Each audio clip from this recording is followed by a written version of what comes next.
kita akan mulai dulu dengan data traktor. Jadi ini yang aku lakukan. Silahkan dibuka R-nya. Kemudian ada beberapa package yang harus diinstal dulu. Terus secara umum itu kita akan pakai library forecast. Itu kemudian ini aku tulis beberapa karena kemarin ada beberapa yang aku nyoba pakai objek-objek yang lain ya selain TS objek. Jadi ketika kita akan bekerja dengan time series data itu kita harus mengubah data yang kita gunakan di dalam R itu menjadi TS objek, time series objek. Nah kemarin itu sempat coba-coba juga untuk objek yang lebih fleksibel, XTS gitu, jadi dia pakai zoo object. Tetapi kayaknya kita masih pakai yang TS object aja yang lebih mudah dan straightforward. Kemudian untuk sampai ke yang akan kita praktekkan pada hari ini itu juga sudah mencukupi untuk yang pakai TS biasa. Kemudian di sini karena karena file datanya itu adalah dalam bentuk CSV, maka teman-teman akan mengambil data tersebut, membaca data tersebut, kemudian memindahkan data tersebut ke dalam R. Kemudian langkah yang kedua adalah mengubah data tadi. Jadi prosesnya adalah data tadi di copy, kemudian biar lebih gampang dijadikan satu di directory tempat R-nya bekerja, jadi pakai ini get directory, working directory. Kemudian kalian akan baca file CSV tersebut dengan read CSV ini. Terus ini berarti kita sudah memasukkan data traktor, ini adalah data penjualan traktor per bulan, data bulanan. Kemudian kita akan mengubah data traktor tadi yang kita ubah ke R jadi data traktor itu menjadi TS object. Jadi TS objeknya sekarang bernama traktor TS. Gitu ya. Kemudian seperti halnya langkah-langkah awal yang selalu kita lakukan di awal proses modeling time series itu adalah dengan melakukan autoplot.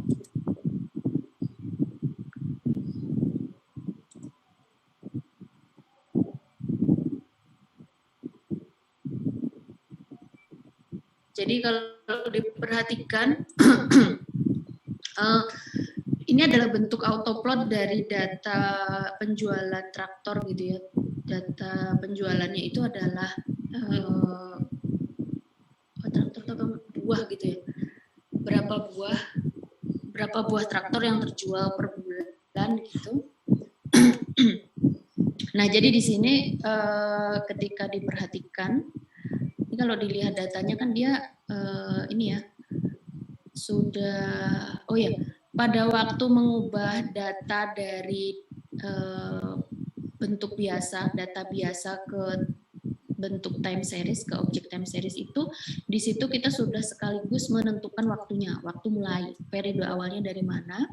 Ini berarti nanti 2003 bulan Januari, karena datanya kan bulanan, kemudian kita tuliskan frekuensinya itu 12. Jadi kalau dia datanya itu adalah annually, berarti frekuensinya 1, kemudian kalau dia quarterly itu berarti kita masukkan 4, kemudian weekly itu 52 gitu ya. Itu kita tentukan frekuensinya. Jadi dengan menggunakan TS objek itu data yang kita store itu di dalamnya sudah memiliki penanda waktu yang dimulai dari Januari 2003. Jadi kalau dia di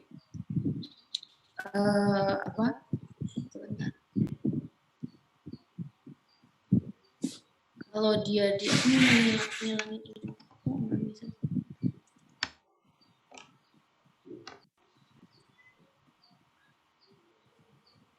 Di sini aja. Jadi di sini kalau di run itu datanya adalah seperti ini. Jadi sudah diberi kalau yang dari data CSV atau data Excel itu kan dia data berurut dalam satu kolom gitu ya. Nah, nanti di sini di dalam TS objek itu sudah diberi atribut waktu.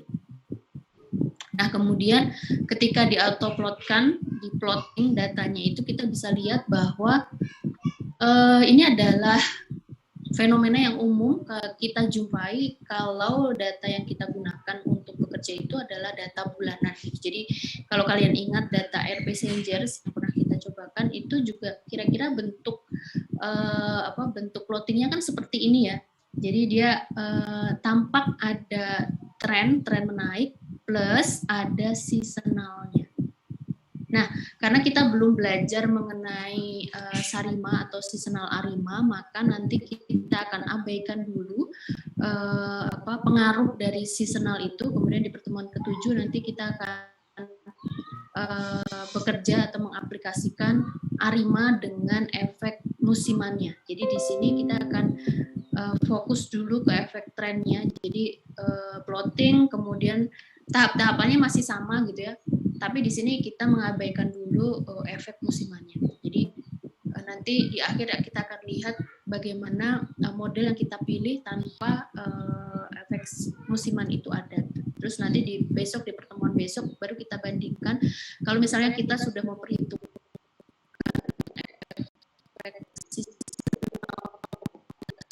yang lebih tinggi, model yang lebih baik gitu ya.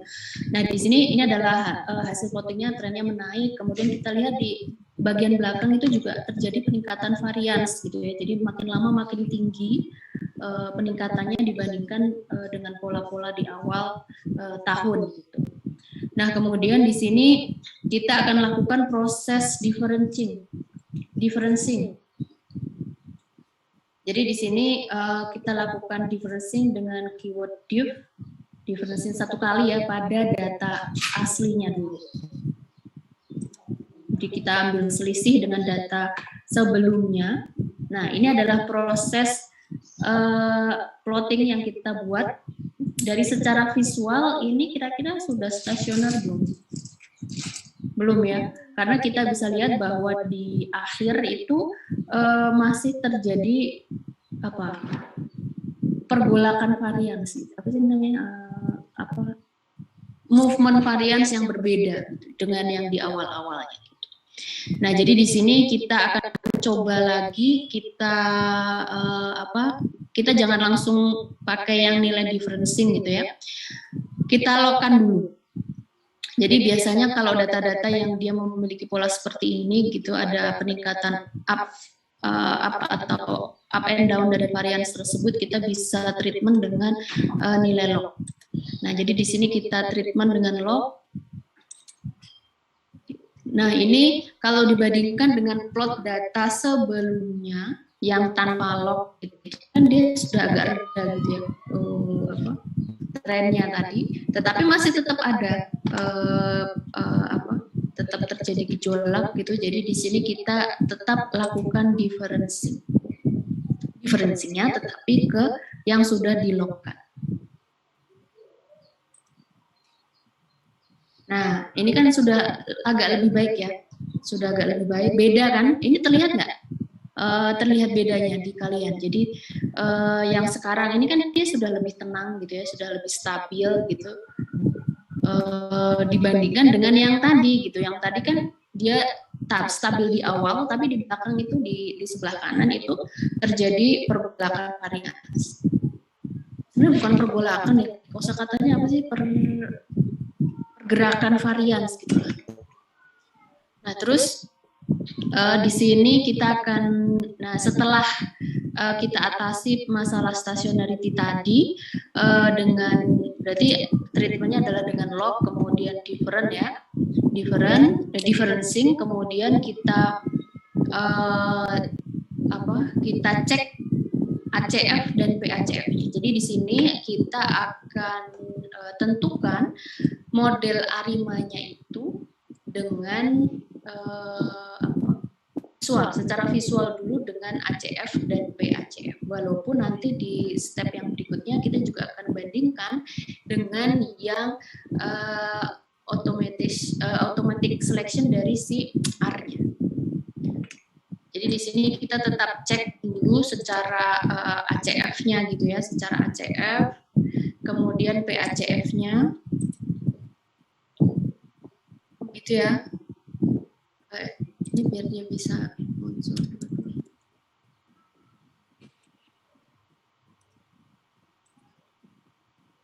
Ini, jadi kalau dilihat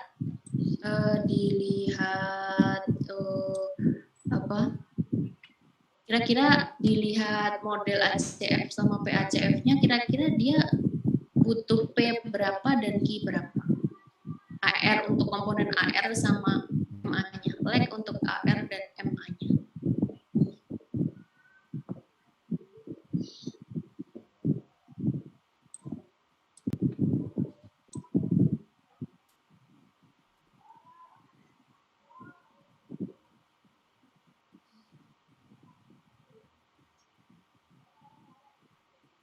Dan ini tuh dia berbeda dengan yang sudah kita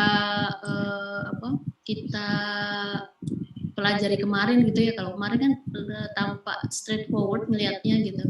Oh, ACF-nya geometris, berarti kita lihat PACF-nya itu berarti AR-nya sekian gitu. Nah, ini nanti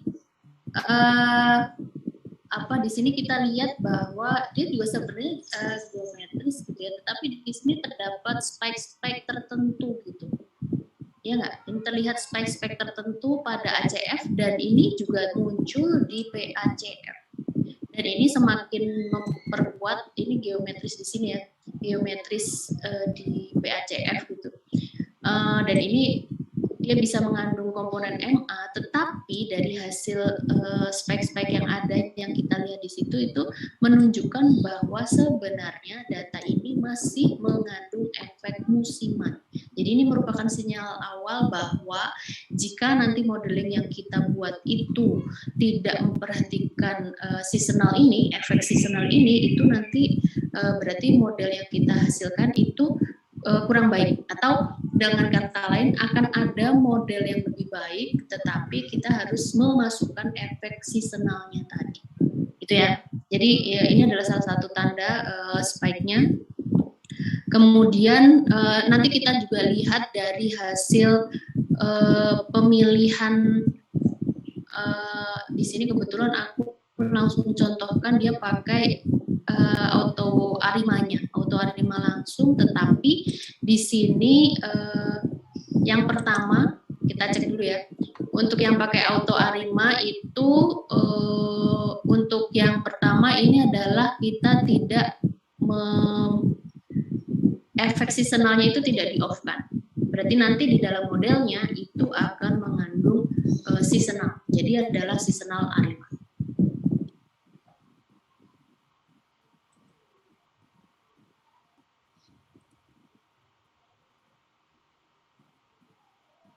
Jadi untuk yang terpilih itu ini perhatikan dulu. Jadi terlepas dari ini sekali lagi adalah seasonal arima gitu ya. Jadi di sini di belakang kalau yang akan kita lakukan pada hari ini kan baru arima biasa tanpa S ya, tanpa seasonal, sehingga itu harusnya yang akan muncul tuh di sini aja nih yang kita perhatikan nih. Nah, tetapi di sini kita cek bahwa dengan memperhatikan seasonal arima, seasonal itu ada di komponen ini. Ini berarti seasonalnya 12 gitu ya. Dan ini sesuai dengan pola data kita yang dia adalah data bulanan. Kemudian kita lihat di sini lag-nya itu kecil. Jadi arima 011 terus seasonalnya juga 011. Nah, kalau misalnya kita meng-off-kan seasonal tadi, di sini kita akan mengabaikan dulu seasonalnya. Nah, itu akan kita dapatkan model yang berbeda. Nah, ini tapi di sini ini adalah model arima ya, model arima. Jadi kita hanya dapatkan satu model arima 312. Perhatikan bahwa modelnya itu dia lebih complicated, lag-nya lebih banyak dari yang seasonal arima. Gitu ya. Jadi di sini model yang didapatkan adalah 312. Terus yang teman-teman perhatikan dulu di sini bahwa komponen I-nya, integrated-nya itu masih tetap sama-sama di level 1. Tadi di awal kan kita hanya satu kali melakukan proses differencing kan. Nah, sehingga itu baik pada model yang memperhatikan seasonal maupun yang tidak, itu model optimum dengan auto ARIMA itu menghasilkan model dengan nilai I yang sama, yaitu 1. Nah, kemudian kita untuk sementara masih pakai yang ini, kita pakai 312 gitu ya.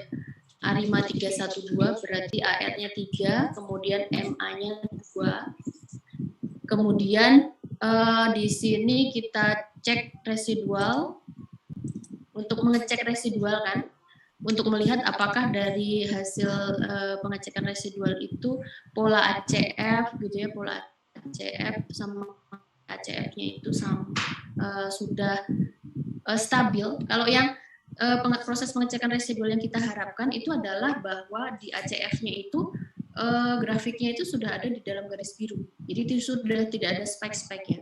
Nah, teman-teman lihat di bagian sebelah kanan ini bahwa dari model cek residual dengan 312 ini kalian lihat ACF untuk residualnya itu masih belum stabil.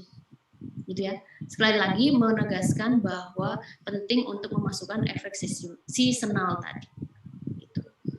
Nah, kemudian nilai yang backtestnya juga dia p-value-nya sangat kecil gitu ya. Yang kita harapkan adalah p-value lebih besar sehingga tidak ada autokorelasi di antara residualnya.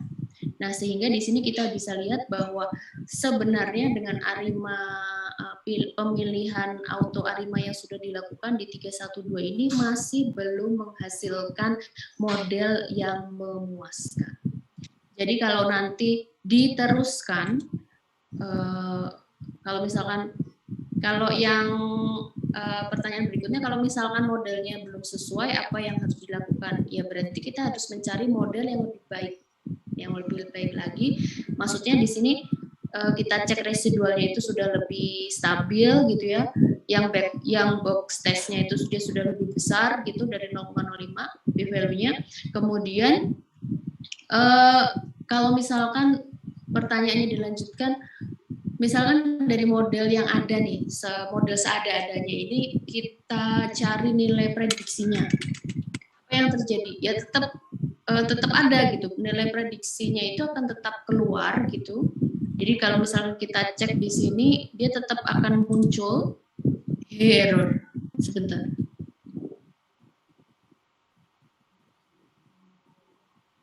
Oh, tunggu. Dia pakai forecast aja.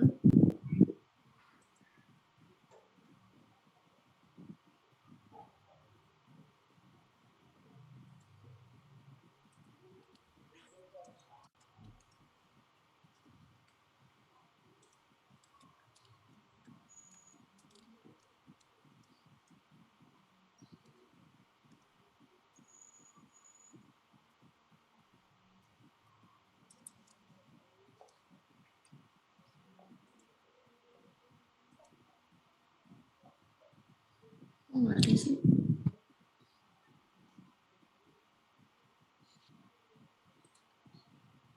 Sebentar.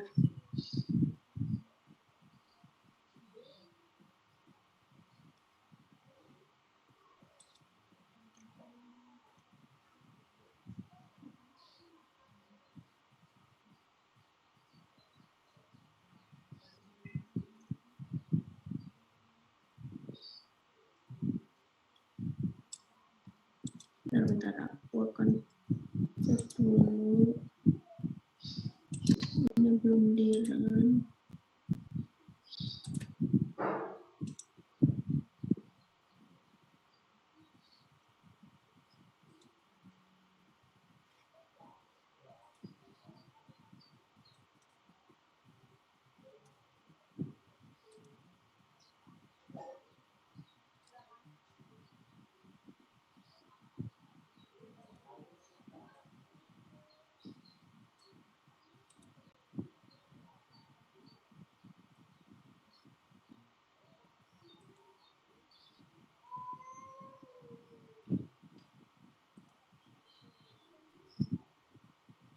Jadi yang mau aku lakukan itu adalah melakukan prediksi dengan model pilihan tadi yang 312 untuk 12 periode mendatang. Jadi maksudnya untuk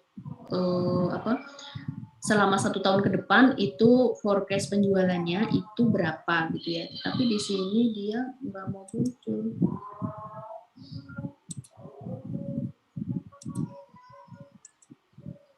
Oh, ini.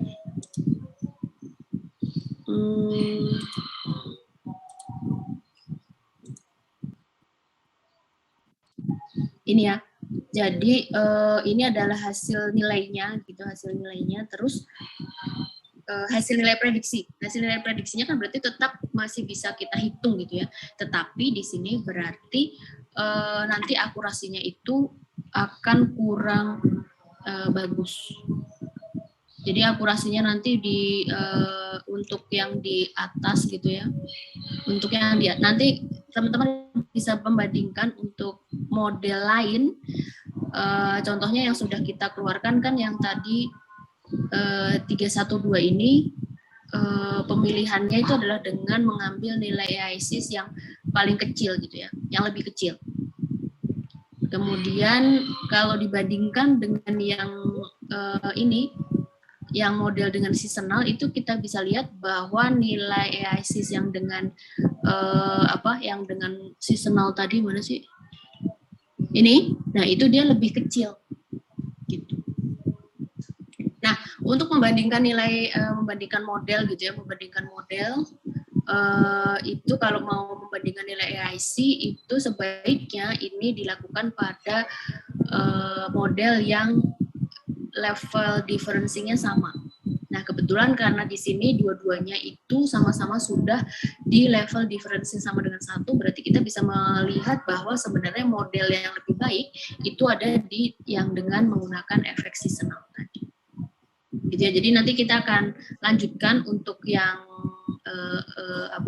melanjutkan proses ini di pertemuan 7 dengan menggunakan data yang sama, karena berarti kita sudah akan memasukkan komponen seasonal ke dalam model yang kita pilih. Itu. Nah, kemudian untuk data satunya, data yang US consumption ya. Nah, data untuk yang US consumption itu ada dalam bentuk XLSX, jadi Excel. Kemudian jadi gini, untuk pembacaan data, raw data itu ada beberapa macam. Jadi ada yang dari, biasanya kan datanya dari Excel gitu, yang paling umum. Kemudian ada yang data ambil langsung dari dari misalkan dari data saham gitu ya, itu bisa diambil langsung dari R-nya juga. Tapi itu kita akan praktekkan nanti di pertemuan setelah UTS saja. Nah, di sini intinya adalah bahwa setiap data yang mau kita gunakan di dalam proses forecast modeling itu harus kita bawa ke dalam bentuk time series object tadi. Nah, kemudian jadi kalau dilihat di struktur datanya itu data di dalam Excel-nya itu hanya data yang mau kita teliti saja, satu variabel gitu ya, satu variabel. Kemudian komponen waktunya itu kita masukkan ke dalam TS objeknya gitu. Jadi nggak di dalam Excel-nya itu nggak terdiri dari data value datanya sama value komponen time-nya gitu ya. Walaupun nanti misalkan kita punya data yang seperti itu, misalkan ada dari sananya, dari Excel-nya itu sudah ada dua variabel, yang satu variabel datanya, value-nya, kemudian yang kolom satunya adalah komponen time-nya gitu ya, data tanggal atau data bulan. Nah, itu nanti kita bisa modifikasi di dalam pada saat kita baca di R-nya gitu. Jadi kita akan buat bahwa kolom tanggal tadi, kolom data di Excel itu akan kita baca sebagai date gitu, SD. Nah, tetapi di sini kurang lebih karena data yang kita miliki itu sama, satu variabel, cuman yang satu CSV, yang satu adalah Excel, maka di sini kita pakai read Excel. Kemudian di sini datanya itu adalah data quarterly ya, quarterly, kemudian data perubahan konsumsi di US dari tahun 70-an sampai ke 2010. Jadi satu tahun itu nanti ada 4 nilai data, quarter 1, quarter 2, quarter 3, dan quarter 4. Kemudian kita akan mulai dengan melakukan autoplot. Jadi seperti biasa akan dilakukan proses autoplot.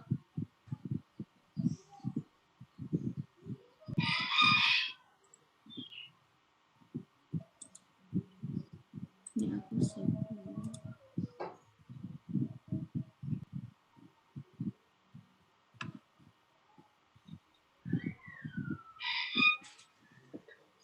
Ini datanya. Datanya adalah sekarang dalam bentuk quarterly ya. Kemudian kita buat autoplotnya.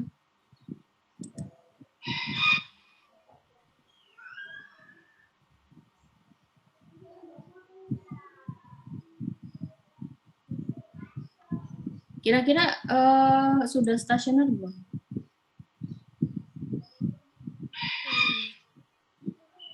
Nanti kita bisa lihat bentuk ACF.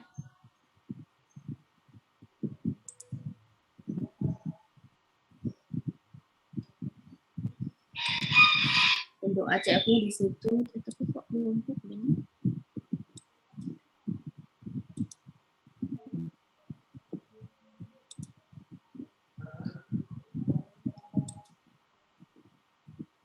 Ya.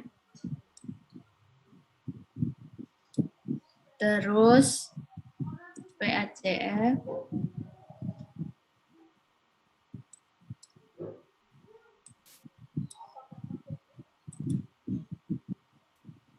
Ini.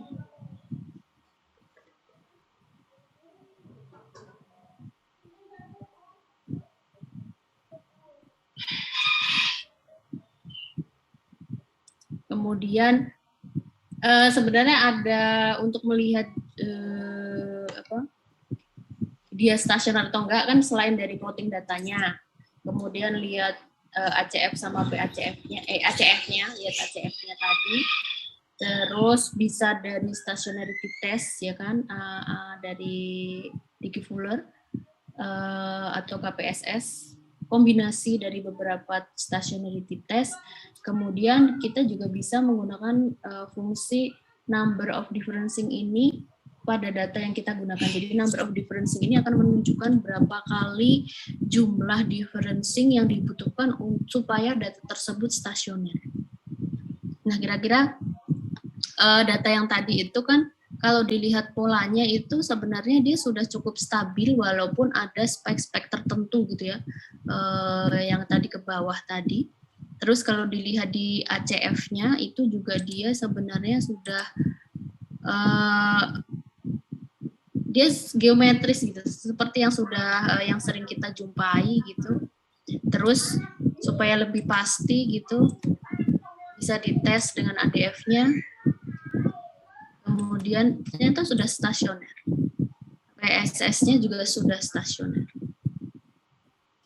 Terus kalau dicek dengan number of differencing, 0. Berarti data tersebut tidak membutuhkan proses diferensiasi karena sudah stasioner. Kemudian di sini kita akan melakukan beberapa modeling ARIMA gitu ya. Pertama kita cek dulu yang praktis. Yang praktisnya berarti biar si R yang milih gitu ya.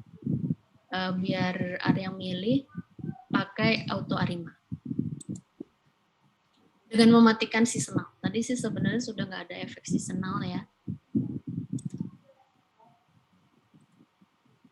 Nggak terlihat dampak efek seasonal tuh. Jadi di sini yang dipilih itu adalah 003. Yang R pilih itu dari auto ARIMA itu adalah 003. Berarti kan MA3 gitu ya. MA3. Terus kalau misalkan tadi teman-teman lihat, tapi kayaknya itu sebenarnya yang terlihat dari ACF dan PACF-nya itu bukan MA-nya gitu, bukan MA-nya yang 3, tapi dia sebenarnya adalah AR3 gitu yang lebih tepat. Ya. Jadi ini yang geometris, terus ininya tuh yang di 1, 2, 3 gitu ya. 1, 2, 3 gitu. Jadi kita akan cek, berarti untuk yang auto ARIMA itu adalah 003, kemudian yang model kedua itu kita cek dengan model ARIMA 300.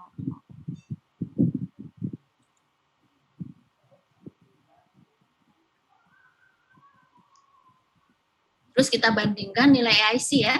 Nilai AIC-nya 318 dan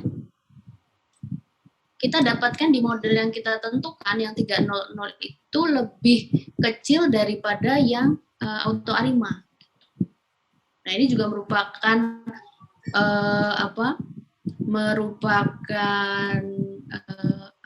salah satu yang harus kalian juga, bahwa biasanya kalau teman-teman pas di awal-awal itu selalu mengandalkan auto ARIMA gitu. Jadi kurang mempercayai visualisasi dari CF dan PACF. Jadi kurang pede gitu. Jadi lebih mengandalkan ke auto ARIMA. Padahal di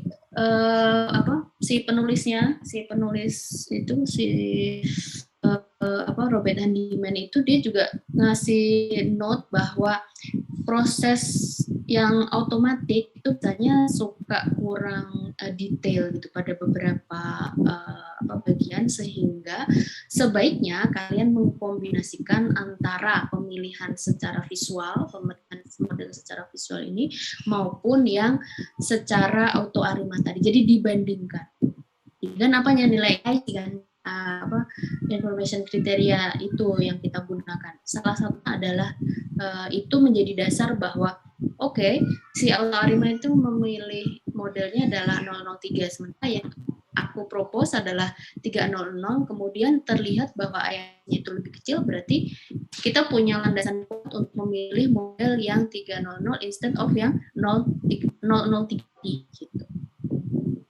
Terus ada satu lagi langkah bahwa kita akan memaksa auto ARIMA itu untuk melakukan pemilihan secara lebih terbatas gitu. Bentar.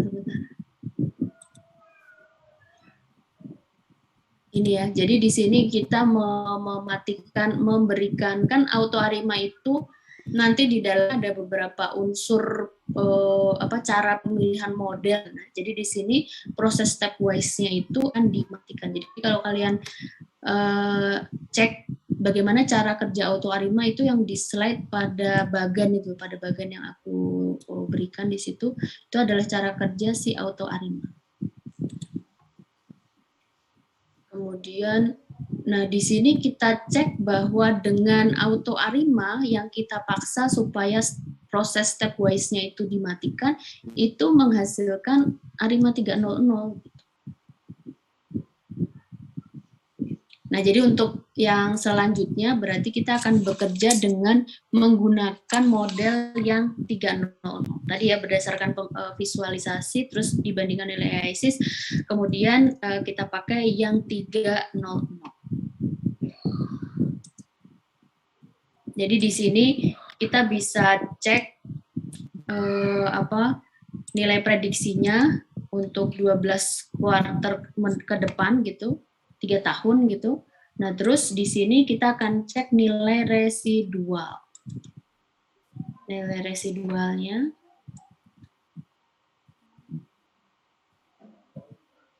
Tampak oke ya? Tampak oke nggak? Menurut kalian oke? Yang 0 jangan dilihat. Yang ACF awal di bar pertama itu kan 0 ya. Jadi lanjut langsung terus. Ya oke, walaupun di ujung itu ada spike ya kan. Terus yang di PACF juga oke gitu. Ada di di antara garis biru semua gitu. Terus spike-nya hanya ada di 2 titik untuk yang PACF gitu. Somehow oke. Terus yang berikutnya adalah kita akan melakukan di sini sebenarnya untuk proses pemilihan modelnya itu sudah selesai gitu ya. Jadi dari proses pengecekan residual itu kita bisa lihat bahwa ACF dan PACF dari residualnya itu sudah menunjukkan pola yang stabil, somehow stabil gitu ya, sehingga kita bisa dengan lebih confident itu mengatakan bahwa model ini sudah cukup baik. Kemudian kita bisa melanjutkan dengan memprediksi nilai-nilainya ini, nilai untuk misalkan 12 kuarter, atau mungkin yang diperlukan nilai prediksinya hanya 3 kuarter ke depan gitu ya. Nah, itu bisa disesuaikan di jumlahnya, jumlah yang mau kalian prediksikan. Nah, kemudian untuk yang di sini, untuk yang accuracy fit ini nanti yang akan yang akan kita bahas setelah ini. Jadi kalau di sini kita menentukan model itu, model forecast yang kita gunakan itu baik atau tidak, itu adalah berdasarkan hasil pembacaan residualnya, ya kan? Kalau residual itu kan berarti kita akan melihat setelah model itu jadi, kemudian diaplikasikan ke data, kemudian kita lihat pola dari residualnya, ACF dan PACF dari residualnya. Nah, kemudian untuk ukuran yang lain, untuk melihat bahwa untuk melihat bahwa model forecast yang kita buat itu sudah cukup bagus, itu adalah dengan melihat nilai akurasi, forecast akurasinya. Kalau kalian ingat, forecast akurasi itu muncul di pertemuan kedua atau pertemuan pertama gitu, yang masih umum mengenai basic forecast. Jadi di situ ada berbagai macam forecast modeling, terus di bagian belakang itu aku cerita sedikit mengenai ukuran-ukuran akurasi gitu. Jadi di pengukuran akurasi itu kita akan membandingkan nilai asli, nilai ground truth-nya gitu ya, nilai sebenarnya dengan hasil pemodelan yang kita buat gitu. Nah, untuk melakukan proses forecast akurasi ini itu biasanya kita akan jadi berbeda dengan yang residual lakukan ya. Jadi untuk yang forecast akurasi itu kita akan membagi dua data, yaitu dan tes data. Jadi untuk memodelkan forecast modeling yang mau kita buat itu, misalkan arimanya modelnya berapa, itu kita pakai yang training data. Kemudian nanti kita akan aplikasikan ke subset tes datanya. Jadi kita akan bagi dua dulu data jadi dua subset. Kemudian kita pakai training data, subset training data itu untuk mencari model. Kemudian kita akan uji akurasinya itu di tes datanya. Nah, biasanya berapa pembagiannya? Berapa persentase pembagian datanya, karena kan kita punya satu time span gitu ya. Jadi di sini biasanya untuk tes datanya itu sekitar 20%. Untuk tes data, kemudian 80% itu ada. Kemudian kelebihan dengan menggunakan forecast akurasi itu adalah kalau di pembacaan AIC tadi itu biasanya adalah untuk antar model dengan level I yang sama, difference-nya sama, maka di sini kita tidak memerlukan itu gitu. Jadi dengan pembacaan forecast akurasi itu dengan secara lebih meyakinkan akan menunjukkan kepada kita model yang kita buat itu adalah seberapa baik.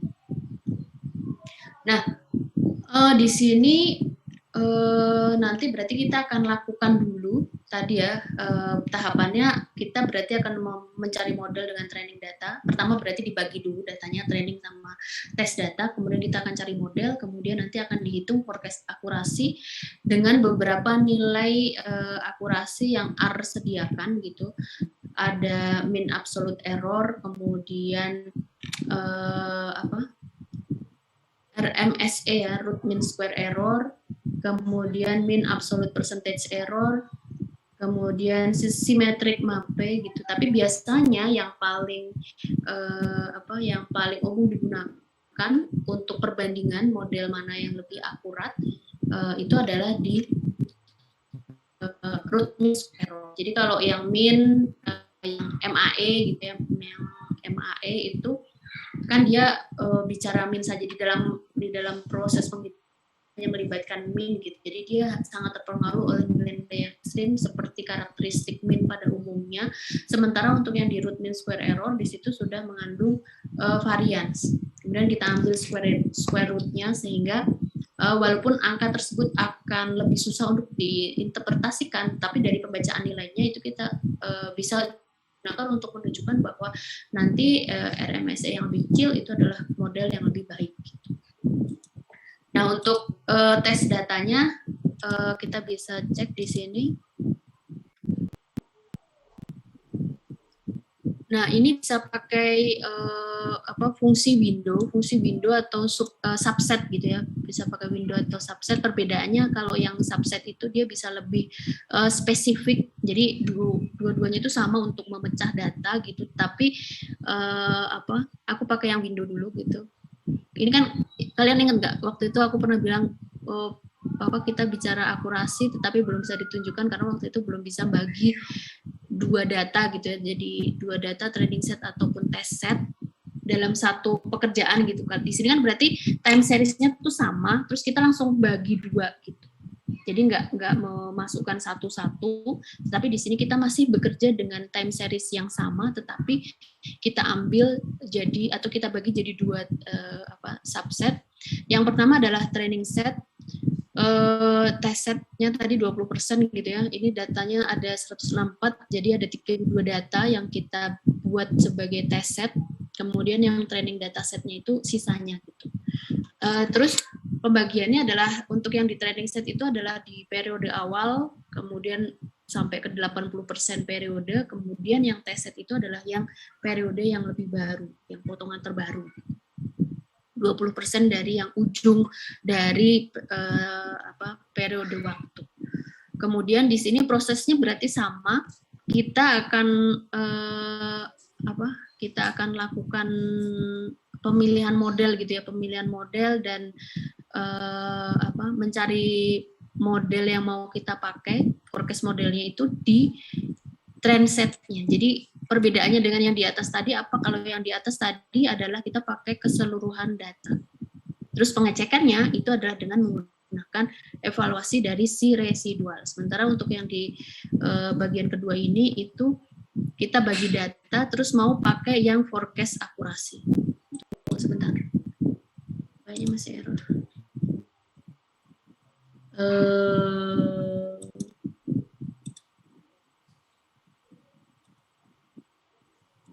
Kalau aku share screen tuh terus error.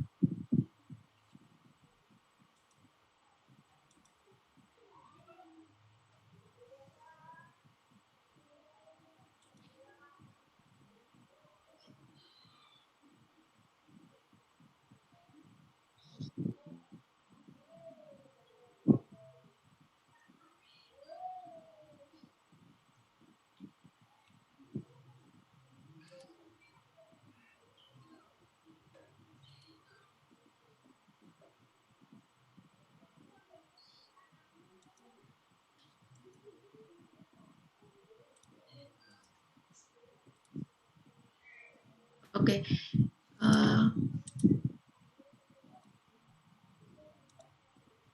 Nah, untuk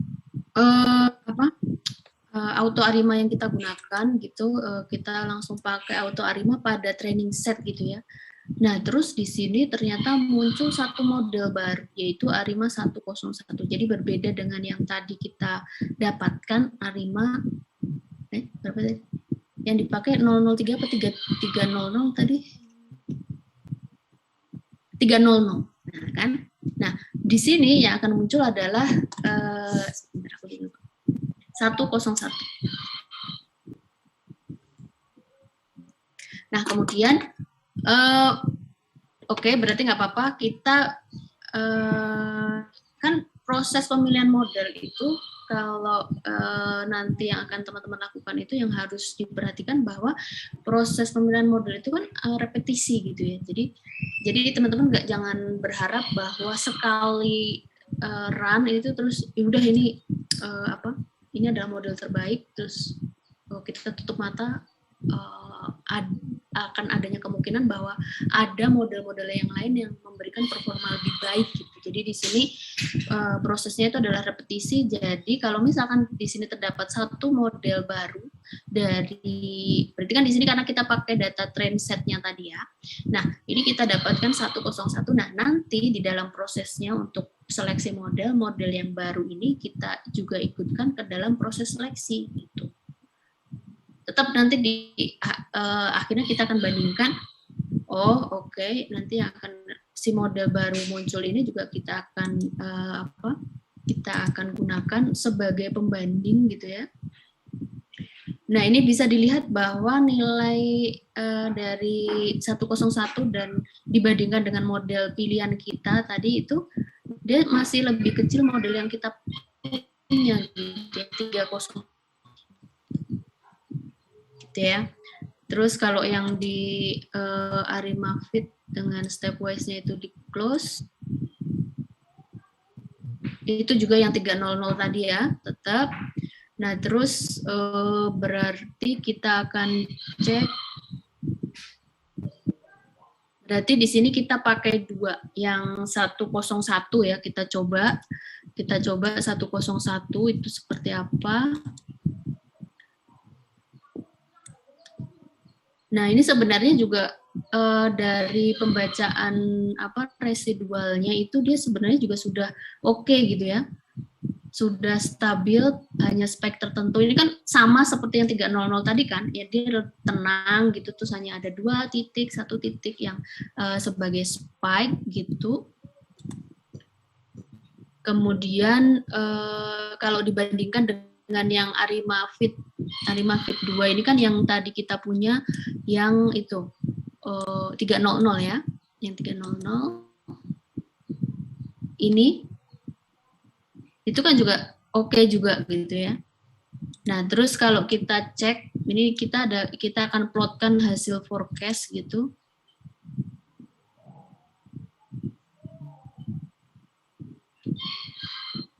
Ini kita plotkan. Nah, jadi ini adalah hasil forecast-nya. Terus yang area biru ini adalah batas bawah dan batas atasnya. Berarti nilai yang kita prediksikan itu bisa di sini, bisa di area ini gitu.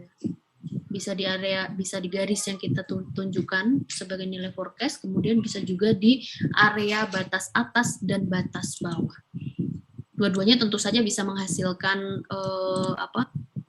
kalau dari bentuk, tapi biasanya gini, yang nanti akan didapatkan itu kan ketika dilakukan proses forecast itu pertanyaan berikutnya adalah berarti nanti untuk ini kan tentang konsumsi di masa mendatang itu akan menunjukkan tren yang seperti apa gitu.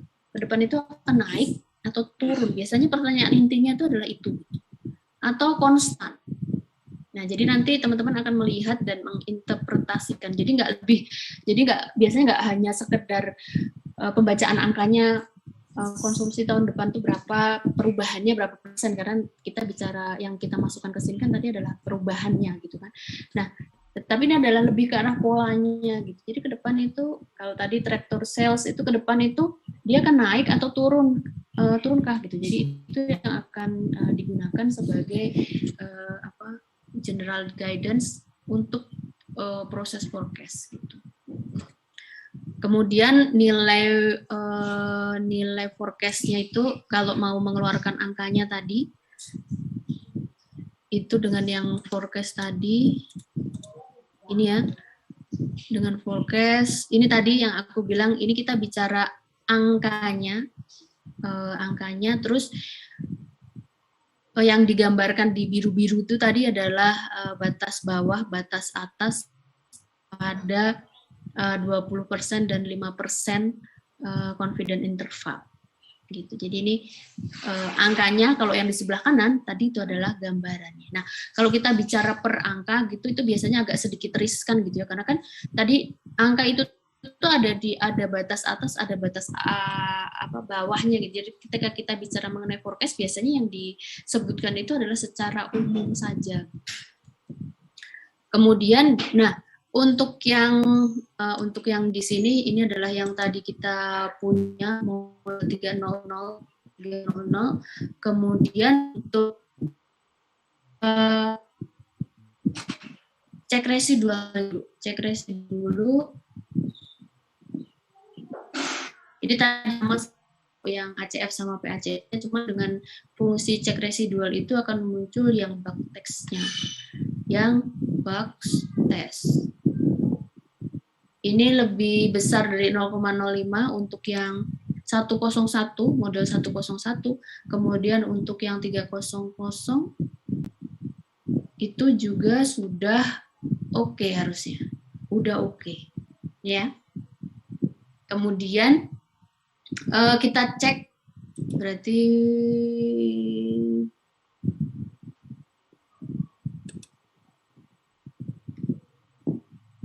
ini kita cek untuk, nah kemudian hasilnya itu kita apply ke data testnya.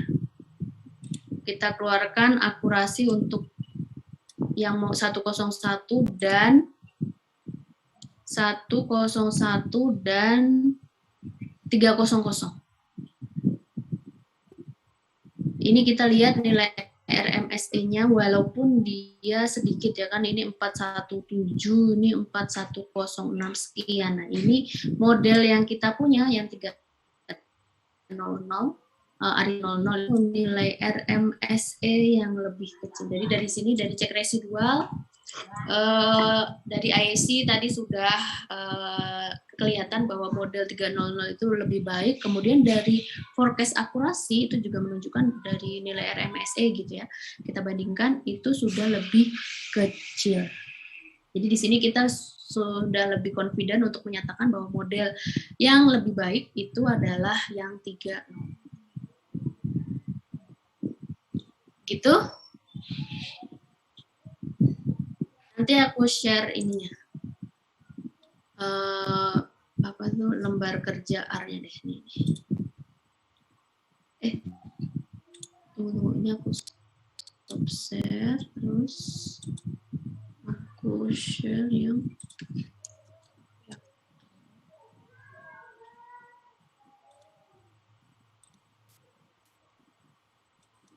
sama yang US.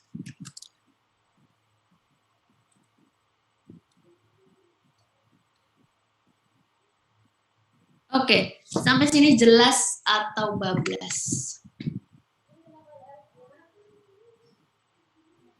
Tapi secara garis besar itu prosesnya ini berarti itu aku cuman mengulang apa yang kita blablakan di penjelasan itu, yang ada bagan, terus kita mulai dari plotting. Nah, ini yang kita lakukan step by step-nya.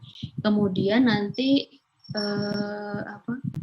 target akhir dari setelah 7 pertemuan Nah,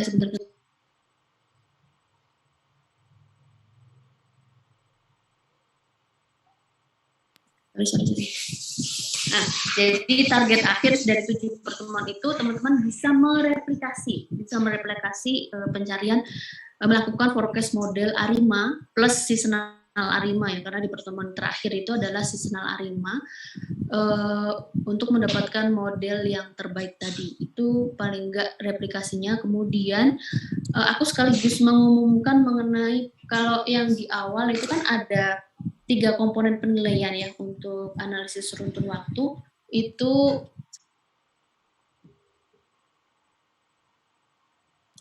Nah, jadi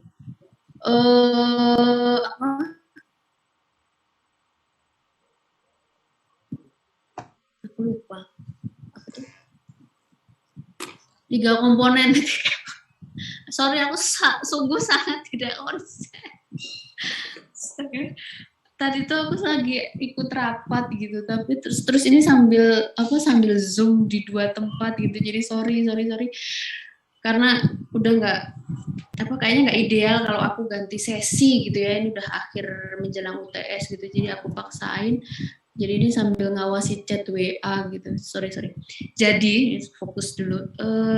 Waktu itu kan di awal kita ngomongin ada 3 penilaian UTS, UAS sama tugas. Nah terus itu kan aku mau tugasnya individu kan, gitu. Kalian ingat nggak? Udah lupa.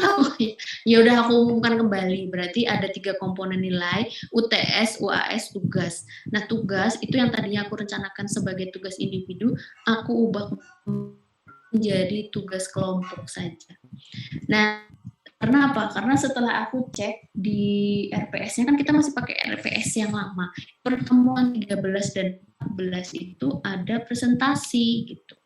Nah, kalau tugasnya individu, terus kalian semua presentasi, ini kan kelas padat merayap gitu. Ada 38 orang yang akan presentasi tuh, aku tuh udah capek duluan gitu ya kan. Terus presentasi tugas cuman 5 menit gitu, let's say 5 menit. Nah itu tuh kayak bikin-bikin doang gitu, jadi menurutku nggak kena.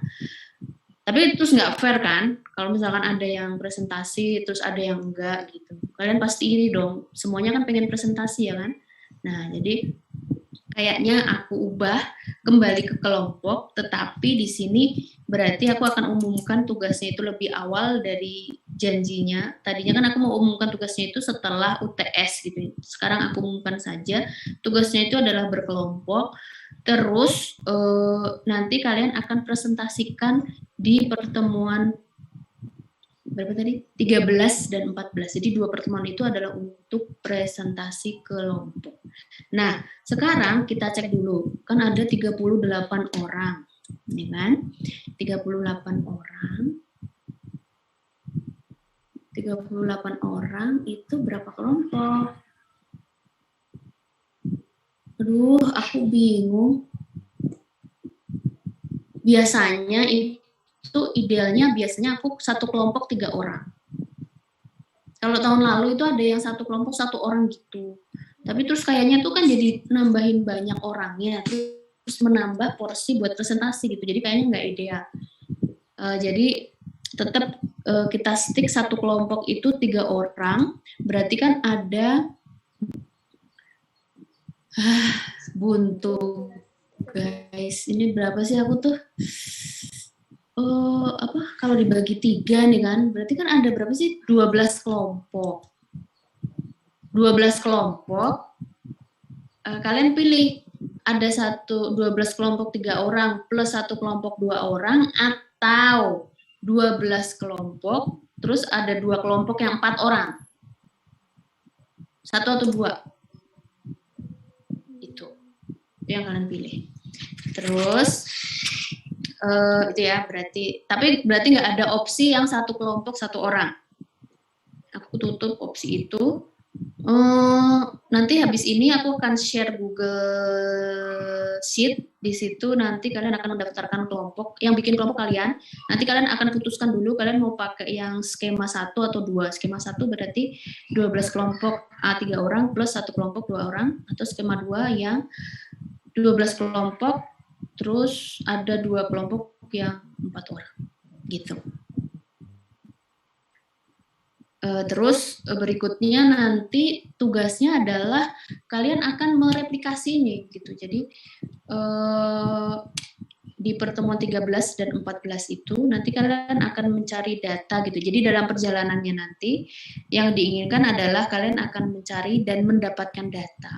Nggak cuma cari data doang di pertemuan 13 cuman lapor, Bu saya udah mencari data sesuai yang diminta tetapi datanya nggak dapet. Nah, itu percuma. Jadi maksudnya kalian akan mengolah data. Dan perlu aku kasih warning bahwa mencari data time series itu tricky. Ya, jadi karena apa? Karena kita butuh series yang panjang. Ya kan? Itu. Terus series yang panjang yang paling mudah itu adalah data saham. Tapi nggak lucu kalau satu kelas itu data saham semua, terus yang satu saham Samsung, yang satu Apple, yang satu Google. Nah itu bisa dipastikan nanti toolsnya akan sama gitu, pakai ARCS atau GARS. Karena ini data yang volatil. Nah aku pinginnya datanya itu lebih beragam. Gitu. Modelingnya nanti bisa pakai ARIMA, SARIMA gitu yang sudah kita pelajari selama pertemuan UTS, atau modeling yang ArcGIS tadi sama VECM ya, itu yang akan kita pelajari setelah UTS.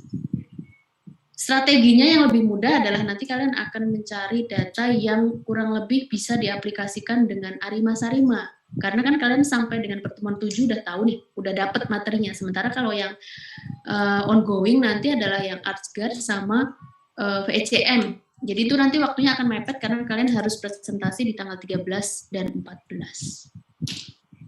Itu nanti di pembentukan kelompok, itu nanti juga sudah dengan urutan ya kan. Kelompok mana yang akan presentasi di tanggal 13 dan kelompok mana di ke-14. Sebentar aku hitung. Tanggal 13 berarti 12 atau 13.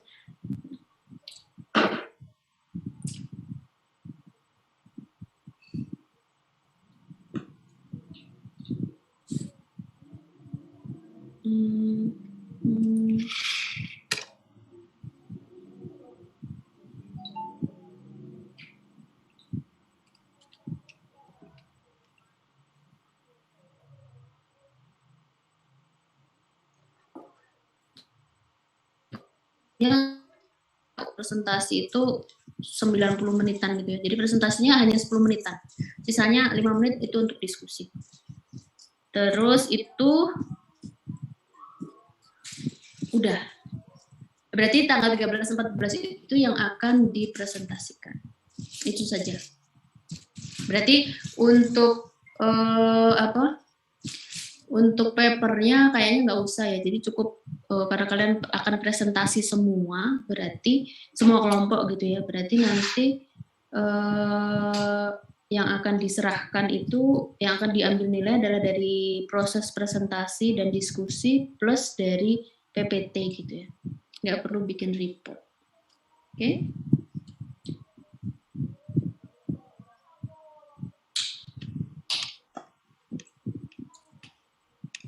Ada pertanyaan sampai sini? Bu, mau tanya, Bu. Kan ya, tadi datanya di timeframe-nya panjang. Minimal berapa tahun, Bu? Minimal berapa tahun? Tergantung. Kan kalau kita bicara data, waktu di awal-awal kita nggak bicara number kan. Tetapi semakin panjang, semakin baik. Terus tergantung dari datanya, Mas. Mau kalau misalnya data tahunan, itu kan berarti misalkan 10 atau 20 tahun itu akan kurang. Tapi kalau misalkan datanya itu harian gitu, atau mingguan, data 2 tahun atau 3 tahun itu kan akan membentuk series yang lebih panjang kan. Oke? Terus usahakan pakai datanya itu yang simple-simple, yang pernah aku tunjukin, kayak pakai data World Bank. Di World Bank itu, terus nggak mesti Indonesia deh. Karena data Indonesia itu kalau time series itu tuh agak-agak memang ada tahun 60, 61, tetapi kosong nilainya. Kalau data yang banyak itu data US itu dia terbuka, aksesnya banyak gitu. Terus di sini aku lebih menekankan ke teknik untuk melihat teman-teman itu sudah bisa mereplikasi atau tidak gitu yang kita pelajari. Dan tapi ini teman-teman harus ingat bahwa di sini kita berarti baru sekedar mengolah data. Kalau di awal dulu kan kita mau ambil penelitian atau mau ambil time series data tertentu itu kan harus ada itu meneliti terus kenapa penting untuk forecast ini gitu. Ada background ceritanya, tetapi itu sementara kita skip dulu proses itu, kita lebih fokus ke pencarian data time series, terus nanti baru ketika itu data diolah, kalian baru bisa tambahkan cerita di baliknya. Pada saat proses plotting data itu kan pasti otomatis akan melakukan interpretasi secara visual, secara deskriptif kan. Nah, di situ kesempatan kalian untuk menambahkan cerita, menambahkan background ke dalam proses yang akan kita buat ini. Terjawab, Kak? Kalau data perusahaan, misalkan ada yang orang tuanya bekerja di perusahaan itu kan kalau itu terus lama dan sebagainya. Tapi kalau kalian punya kekuatan orang dalam, nah itu biasanya lebih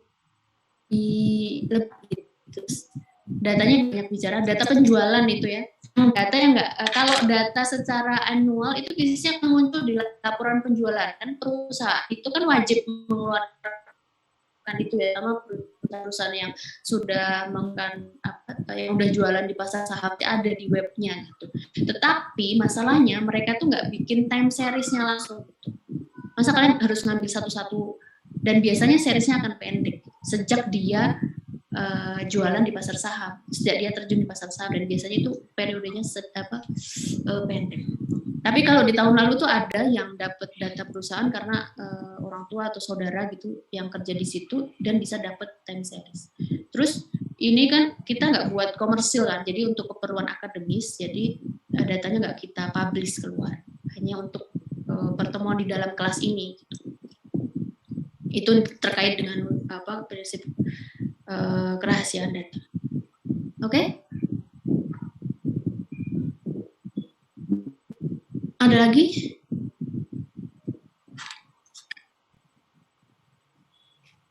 Oke.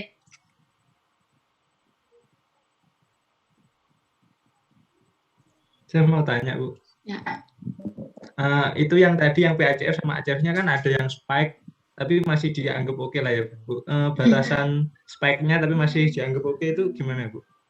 Kalau dari aku, Rul, yang oke gitu, yang oke somehow oke gitu ya. Nah itu tuh dia kalau yang spike-nya nggak banyak. Ini kan 2 nih, ya, 2 tuh dikit, 1, 2, 3 gitu.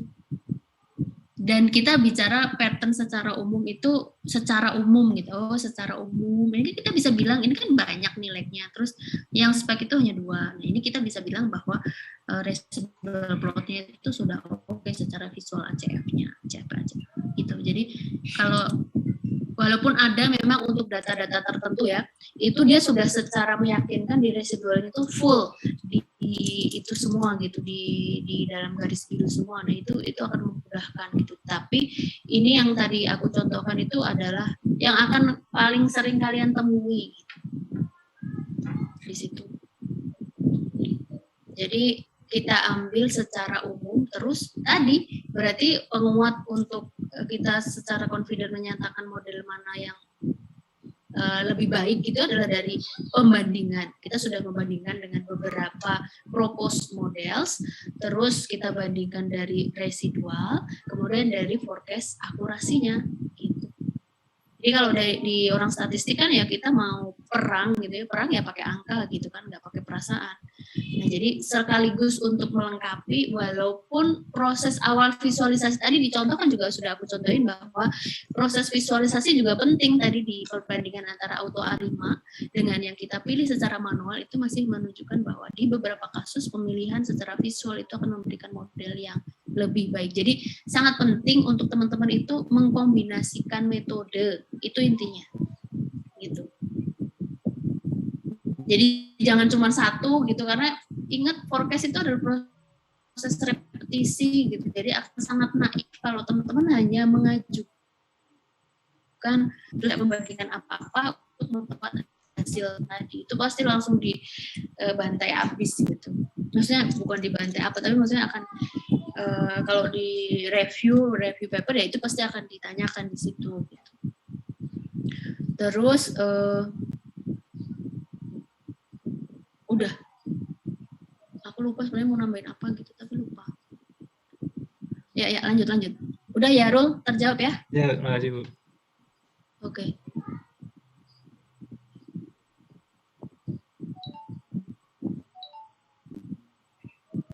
Oh, ya ingat, kurang minum. Jadi nanti ini juga terkait dengan data. Tadi data-data kalau teman-teman perhatikan ya. Jadi sebenarnya pemilihan model itu dari awal itu karena sudah punya kayak general pattern-nya gitu. Jadi kayak kalian perhatikan tadi data traktor sama data air passengers itu kan dia cenderung punya seasonal, efek seasonal. Kenapa? Karena dia data bulanan, data penjualan, data bulanan. Nah itu adalah data-data yang dia biasanya efek seasonal. Nah kalau kita pengen yang nggak seasonal apa? Mungkin pakai data quarter itu juga biasanya ada seasonal. Nah data tahunan itu biasanya tidak menunjukkan efek seasonal, jarang ya. Tetapi permasalahannya adalah kalau data tahunan itu berarti kita tadi yang ditanyain sama Fauzan tadi, itu berarti kita akan butuh time span yang panjang gitu. Terus di beberapa jenis data itu untuk yang di Arima, Sarima itu teman-teman pilih yang variasinya tadi, kenaikan variasinya tadi itu tidak terlalu tinggi. Ketika kita sudah bicara data yang volatil, contohnya ya data saham yang sering aku mention, itu berarti akan model yang lebih baik itu adalah model yang memperhatikan volatilitas tadi. Itu adalah general pattern untuk mengepaskan ini kira-kira datanya itu nantinya itu akan sampai ke model apa gitu. Oke. Ada lagi?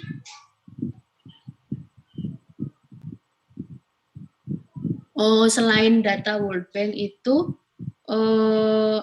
data FBI. Itu kayaknya dia tapi berarti kalau di data FBI ini adalah data data US ya. Data US itu dia lengkap macam-macam gitu. Terus di data dari Comtrade itu dia tentang harga oil price, terus harga emas dunia gitu-gitu, itu juga seriesnya panjang. Itu tuh menarik untuk diteliti. Terus kalau data Indonesia ya bps.go.id loh lah lupa. Tetapi periodenya biasanya yang jadi masalah di data-data kita itu tuh periodenya sih. Jadi kalau data tahunan itu baru ada tuh tahun 90-an atau dari 2000. Terus sebenarnya ada tapi beda tahun. Jadi kita nggak bisa untuk menjejerkan gitu, membuat dia dari satu series gitu. Terus kalau bikin satu series harus dengan metode yang sama kan? Berarti harus hitung sendiri. Hitung sendiri berarti perlu raw data, HPN. Ini kan buat tugas itu. Jadi kalian cari yang lebih praktis gitu. Jadi lebih fokusnya tuh lebih ke arah ke pempraktekan pemilihan model tadi. Kalian udah upload responsnya belum? Udah ada bahan yang buat di-upload responsnya nggak? Kalau nggak aku share itu output.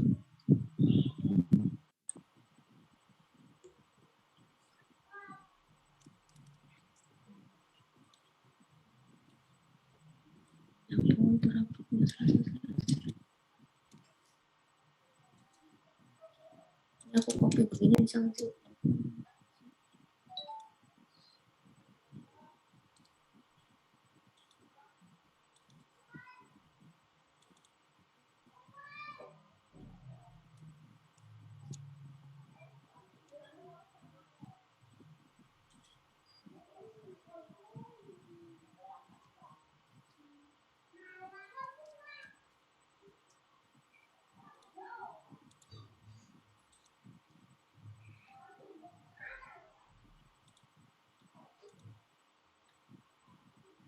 Buat yang belum sempat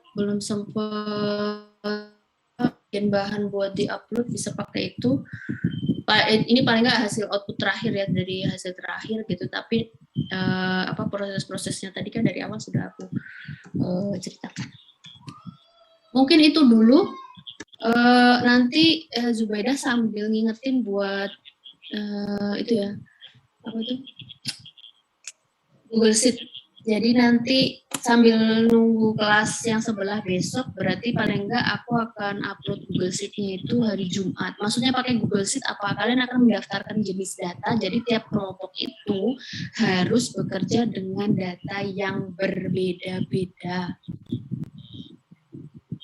Terus berbedanya juga nggak cuma di kelas ini, tapi dengan kelas SD 2 gitu. SD 1. Oke? Makanya pakai Google Sheet semuanya, kalau yang udah dapat nemu langsung tulis di situ mau pakai data apa. Oke? Mungkin itu dulu untuk pertemuan kali ini. Pasti sekarang banyak pertanyaan ya kan? Ya, banyak sih Bu, tapi saya pura-pura tahu.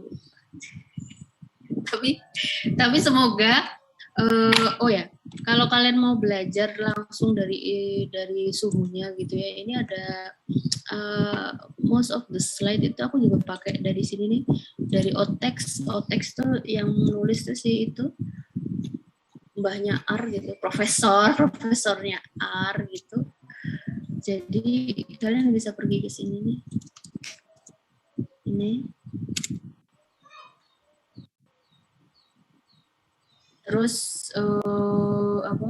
Cuma dia suka di skip exercise-nya tuh, jadi kadang nggak benar-benar step by step gitu. Tapi di situ lumayan lengkap gitu. Jadi daripada baca bukunya gitu, walaupun baca buku tetap disarankan, tetapi ini dia lebih ke sudah per bab gitu, terus lebih praktikal untuk kita aplikasikan. Itu dulu mungkin yang bisa aku berikan untuk pertemuan kali ini. Seperti biasa, kalau ada pertanyaan setelah ini bisa ditanyakan melalui WA. Zubeda nanti jangan lupa ingetin hari Jumat untuk aku share Google Sheet untuk kalian mulai mendaftarkan kelompoknya. Dan kelompok ini nanti kalau bisa diharapkan kerjasamanya gitu, karena pengalaman tahun lalu itu permasalahannya itu bukan di permasalahan menentukan model terbaik forecasting modeling, tetapi malah ke sosialnya gitu, efek sosial. Bu, saya mau keluar dari kelompok aja Bu, karena si Anu nih slow respon, si Anu nih nggak mau kerjasama, bingung dong ya kan. Itu yang akan menghambat. Jadi semoga ini adalah kesempatan kalian untuk mengenal dengan baik teman-teman kalian. Itu dulu, terima kasih untuk perhatian dan kehadiran teman-teman semua. Saya akhiri, wassalamualaikum warahmatullahi wabarakatuh. Waalaikumsalam warahmatullahi wabarakatuh. Terima kasih. Sama-sama. Terima kasih Bu. Yuk. Terima kasih Bu Nuka. Sama-sama.